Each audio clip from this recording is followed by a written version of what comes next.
que vous voyez actuellement, c'est l'un de mes mangas préférés, et pour être honnête avec vous, c'est même mon petit chouchou. J'aime autant cette œuvre car elle traite de thématiques existentielles qui sont très rarement abordées dans les mangas. Mais malheureusement, nous allons voir comment cette œuvre a connu un destin funeste alors qu'elle avait tout pour devenir l'un des plus grands mangas de sa génération. Aujourd'hui, je vais vous parler de Platinum End.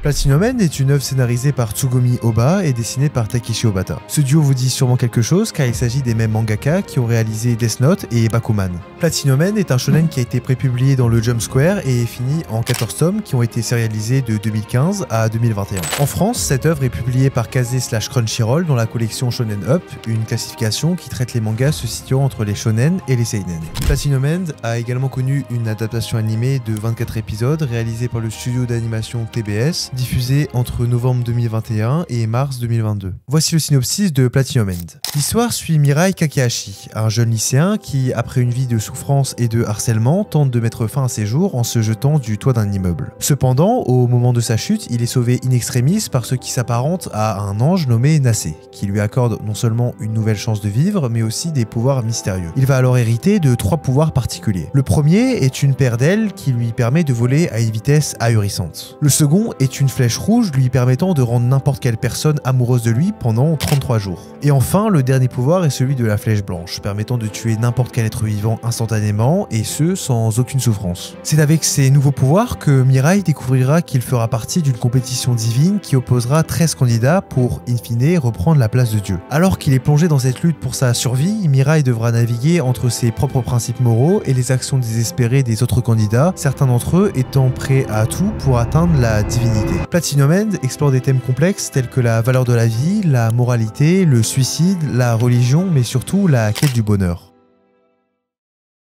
Bon, déjà, la première chose qui fait briller ce manga est son identité graphique. Nous avons un Takeshi Obata qui était pour moi à son meilleur niveau de dessin. Si vous lisez le manga et ne vous contentez pas de l'anime, vous allez être surpris des planches et surtout de la finesse du trait d'Obata. Non seulement, les chara-design des personnages sont magnifiques, autant du côté des humains que des anges. En plus de ça, le découpage est très dynamique, nous permettant de facilement enchaîner les tomes, et en plus, la mise en forme est très agréable, créant du relief et fluidifiant notre lecture. A l'instar de Shuzo Oshimi, un autre mangaka que j'aime beaucoup, Platinum End arrive à créer des scènes graphiques grandioses et à retranscrire des émotions fortes sans nécessairement s'appuyer sur le texte. Mais au-delà de l'aspect graphique, ce qui m'a particulièrement séduit dans ce manga, c'est surtout les thématiques qu'il aborde et surtout son côté ontologique. Je veux dire par là qu'il explore la nature de l'être, le sens de la vie et la place de l'individu dans l'univers. L'œuvre se penche sur des interrogations fondamentales liées à l'existence humaine en posant des questions telles que qu'est-ce que cela signifie d'exister, quelle est la nature de l'âme et de la conscience, ou bien alors fait-il encore sens de croire en Dieu dans un monde dominé par la science. Ces questionnements vont amener ces personnages et par extension ces lecteurs à réfléchir sur la signification d'être en vie, qu'est-ce que le bonheur, ou bien même quel est l'intérêt d'avoir des croyances. Nos 13 candidats vont alors chacun incarner des idéaux différents, tous liés à leur vision du bonheur. Et c'est précisément cette richesse de points de vue différents qui vont permettre à Platinum End de s'émanciper et surtout de trouver sa place au milieu de la ribambelle des shonen. Ces thèmes représentent une prise d'initiative très intéressante, mais est-elle adaptée au public cible? Pour rappel, Platinum End est sur le papier un shonen. Bien qu'en apparence elle semble en être un, dans le fond il s'agit davantage d'un seinen. L'ontologie est une branche de la philosophie qui plus précisément se rattache à la métaphysique. Un domaine beaucoup plus compliqué traitant des recherches rationnelles ayant pour objet la connaissance de l'être, les causes de l'univers et les principes premiers de la connaissance. Thèmes qui peuvent être très opposés à un jeune lectorat étant donné qu'ils nécessitent des connaissances et un recul demandant une maturité développée. Et c'est là que réside l'un des premiers gros problèmes de Platinum End selon moi. Peut-être que ce manga s'est adressé à un mauvais public en utilisant en plus une mauvaise forme. Le principe de compétition divine ayant pour but de devenir Dieu, c'est du déjà vu. Le meilleur ou pire exemple est sûrement celui de Mirai Nikki. Un manga où il y aura également une compétition entre 12 candidats qui à terme décideront d'un nouveau dieu. Ce que je veux dire par là, c'est que le concept de survival game est du vu et du revu. Mais d'un autre côté, ce format est parfaitement adapté au shonen. Ce choix de mise en forme est alors compréhensible mais a sûrement été exploité par les mauvaises personnes, et ce dans une période où les survival games étaient dépassés, voire même ringards. Les auteurs de Platinum End sont les mêmes qui ont réalisé Death Note, un best-seller qui est devenu un manga emblématique. Ils ont également réalisé Bakuman, un manga qui a connu un franc succès en abordant les coulisses de la création des mangas. Ce petit rappel m'est utile pour vous présenter l'autre raison qui a tué Platinum End, qu'on développera un peu plus tard dans la vidéo. Pour le moment, dites-vous juste que dès sa sortie, Platinum End a suscité de grandes attentes en raison du succès précédent de ses auteurs. Death Note et Bakuman ont été des œuvres qui ont réussi à s'émanciper de la concurrence en raison de leur thème et aussi de leur forme originale pour l'époque. Se retrouver alors avec un nouveau manga qui, de par sa forme, ressemble à un énième survival game a pu contribuer à décevoir un bon nombre de ses lecteurs. Alors que c'est précisément sur son fond que Platinum End brille de mille feux. En ce qui concerne la première partie de Platinum End, des tomes 1 à 8, nous allons être dans un arc qui s'inscrit typiquement dans ce qu'est un shonen. Les premiers tomes permettent de nous introduire la dynamique des pouvoirs, le principe de la compétition divine et la présentation des premiers personnages principaux. Vers le milieu et la fin de la première partie, le format survival game est très palpable, mais les enjeux sont plus poussés d'un point de vue philosophique avec des personnages aux motivations et idéaux différents. Par exemple, Kanade alias Metropoliman représentera l'antagoniste de cette partie en adoptant une approche impitoyable, croyant que seul le plus fort mérite de gagner et d'imposer sa volonté. Il questionnera également des enjeux plus sociologiques comme le déterminisme social. En opposition, des personnages comme Mirai choisissent de rester fidèles à leurs principes moraux, même au détriment de leur survie. Cette tension entre la brutalité de Kanade et la moralité stricte de Mirai permet alors pour les spectateurs de rentrer dans un duel idéologique. D'ailleurs, les principes de Mirai sont, à mon sens, l'une de ses plus grandes forces, mais paradoxalement, c'est aussi ce qui a contribué à décevoir une partie des fans du manga. Profondément dépressif et sauvé in extremis après avoir tenté de se suicider, Mirai s'engage alors sur le chemin du bonheur en respectant des principes stricts comme celui de ne jamais tuer. Même avec la flèche blanche qui lui permettrait de prendre la vie d'autrui instantanément, il reste quand même fidèle à ses valeurs pacifiques. Cette attitude morale a divisé les lecteurs. Certains ont admiré sa persévérance tandis que d'autres l'ont perçu comme un manque d'évolution et de dynamisme. Là où d'autres personnages adoptent des méthodes plus pragmatiques pour survivre, la rigidité de Mirai est vue par certains comme une faiblesse dans un récit où la survie est cruciale. Cette divergence a créé un véritable clivage entre ceux qui apprécient son intégrité et ceux qui auraient préféré un héros plus complexe et adaptable. Je pense que c'est dans cette partie que la plupart des lecteurs ont décroché ce manga en pensant qu'il s'agissait d'un énième survival game similaire à plein d'autres et sans aucune fraîcheur ni nouveauté. Alors que c'est précisément à partir de la deuxième et dernière partie que Platinum End prendra tout son sens.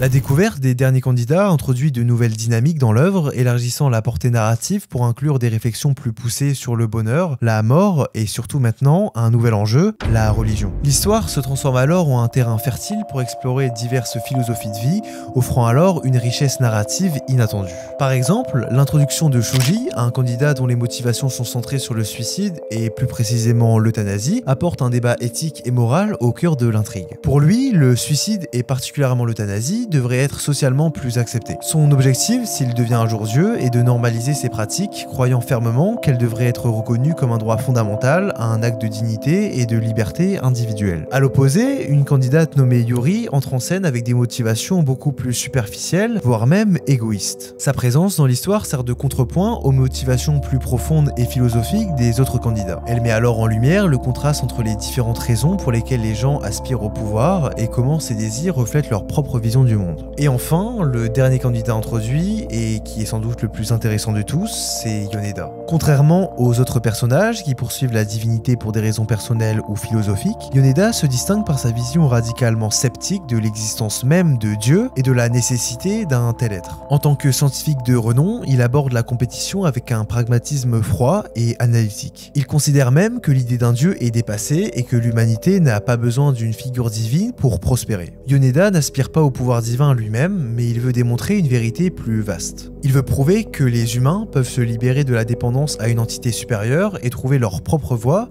basée sur la raison et la science. Son objectif, s'il devient Dieu, est de s'autodétruire immédiatement, mettant ainsi fin à l'idée de la divinité une fois pour toutes. Pour lui, la véritable évolution de l'humanité réside dans l'acceptation de la fin des illusions divines et de l'adoption d'une responsabilité totale pour leur propre destin. Yoneda n'est pas seulement un antagoniste ou un simple candidat parmi les autres. Il représente l'idée même que la religion, la foi et même la moralité sont des constructions humaines qui pourraient ne plus avoir leur place dans un monde dominé par la science et la logique. Son personnage sert alors de miroir aux réflexions contemporaines sur la place de la foi et l'idée que l'humanité a besoin d'un dieu pour donner un sens à sa propre existence. Avec cet ultime personnage, Platinum End prend une tournure finale inattendue, dépassant les simples enjeux de survie pour explorer des questions existentielles et métaphysiques. Il offre alors une critique audacieuse de la dépendance humaine à l'égard des systèmes de croyance et propose un avenir où l'humanité pourrait devoir redéfinir le concept même de divinité et de moralité.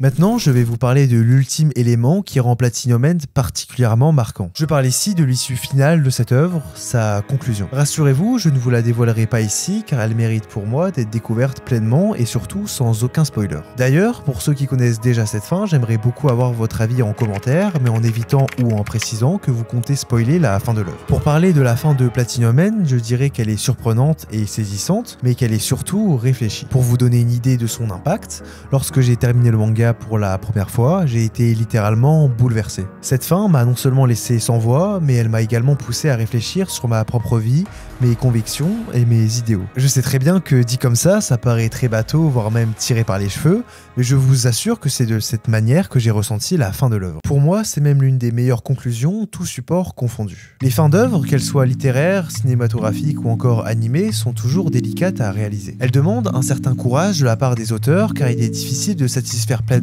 tous les lecteurs tout en maintenant la cohérence et la structure de l'œuvre. Une fin réussie doit non seulement clôturer l'histoire de manière satisfaisante, mais aussi enrichir l'expérience du lecteur, en offrant alors une nouvelle perspective ou en soulevant des questions qui résonnent bien au-delà de la dernière page. Et c'est précisément ce que Platinum End parvient à faire. Elle ne se contente pas de conclure l'intrigue principale, mais elle remet elle-même en question tous les thèmes qu'elle vient d'aborder, bouleversant alors nos attentes et laissant place à de nouvelles réflexions. Je ne vais pas vous en dire plus pour éviter de vous donner trop d'indices sur la finalité de l'œuvre, mais croyez-moi, cette fin en vaut le coup. C'est une conclusion qui continue de susciter la réflexion longtemps après que l'on a refermé le tome, incitant alors à une énième introspection sur nos croyances et nos valeurs personnelles. En ce sens, elle est véritablement à la hauteur de la réputation de ses créateurs, qui savent comment laisser une impression durable et marquante de leurs œuvres.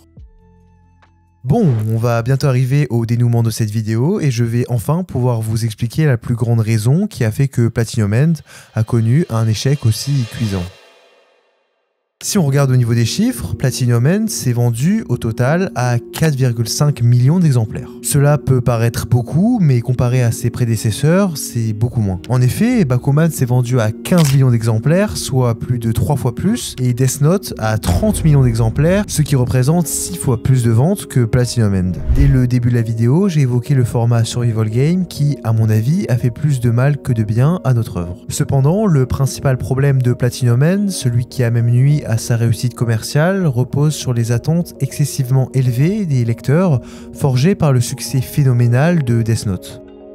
Dès l'annonce de Platinum End, le manga a été minutieusement examiné et constamment comparé à l'œuvre précédente du même duo. Cette comparaison incessante a généré une pression énorme, non seulement sur l'œuvre elle-même, mais aussi sur la perception des lecteurs. Death Note a été un véritable phénomène mondial. Célèbre pour son intrigue complexe, ses personnages mémorables et ses réflexions profondes sur la moralité et la justice. C'est donc dans cette optique que les lecteurs de Platinum End espéraient naturellement retrouver cette même intensité narrative et profondeur philosophique. Toutefois, bien que Platinum End explore également des thèmes profonds, son approche est fondamentalement différente. Là où Death Note était sombre, avec des personnages aux motivations ambiguës et une intrigue où la ligne entre le bien et le mal était floue, Platinum End se positionne davantage comme une ode à la vie, utilisant la quête du bonheur comme moteur pour son récit. Les attentes des fans de Death Note étaient légitimes, mais elles ont parfois conduit à une déception, car Platinum End n'a pas suivi le même style narratif auquel Oba et Obata nous avaient habitués. De plus, le problème de la comparaison est exacerbé par le fait que Platinum End utilise certains éléments narratifs rappelant Death Note, tels que les anges des candidats qui rappellent fortement les Shinigami qui accompagnent les détenteurs de Death Note. De plus, là où Death Note excelle dans sa tension constante et le duel intellectuel entre Light et L, Platinum End adopte une approche plus introspective, explorant les motivations intérieures et les désirs de ses personnages. Cette différence de ton et de rythme a souvent été mal interprétée comme une faiblesse, alors qu'elle représentait en réalité une tentative audacieuse d'aborder aborder des questions existentielles sous un nouvel angle. Oba et Obata sont reconnus pour leur talent à explorer des thèmes complexes et philosophiques. Avec Platinum End, ils ont clairement démontré leur désir de vouloir se renouveler. Pourtant, en cherchant à offrir une expérience différente, ils ont involontairement confronté les lecteurs à des attentes non comblées, ce qui a pu paraître comme un faux pas après le mastodonte que représentait Death Note. En fin de compte, Platinum End nous offre une leçon douce amère. Son véritable défi n'était pas seulement de se démarquer de l'ombre immense de Death Note, mais aussi de convaincre un public que cette nouvelle exploration de thèmes philosophiques possédait sa propre valeur. Malheureusement, la comparaison incessante avec Death Note a nui à la capacité de Platinum End à briller pour ses propres qualités, et c'est cette pression comparative qui a noyé le manga dans un échec commercial par rapport à ses prédécesseurs. Il est crucial de se rappeler que chaque nouvelle œuvre est une opportunité pour les auteurs de se réinventer et d'explorer des nouvelles voies narratives, et pour les lecteurs de faire l'expérience de nouvelles formes d'art sans être entravés par le poids du passé. Peut-être qu'en nous libérant de ces attentes, nous pourrions apprécier davantage la diversité et la profondeur que des œuvres comme Platinum End ont à offrir.